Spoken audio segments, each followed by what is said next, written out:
নমস্কাৰ, মোৰ নাম দীপা অধিকাৰী।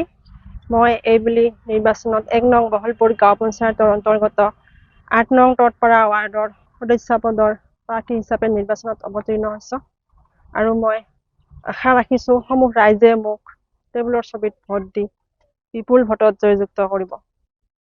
ৰাইজৰ তথা সমাজৰ উন্নয়নৰ স্বাৰ্থত অহা ৭ তাৰিখে ৰাইজে মোক উন্নয়নৰ স্বাৰ্থত টেবুলৰ ছবিত ভোট দি জয়যুক্ত কৰিব।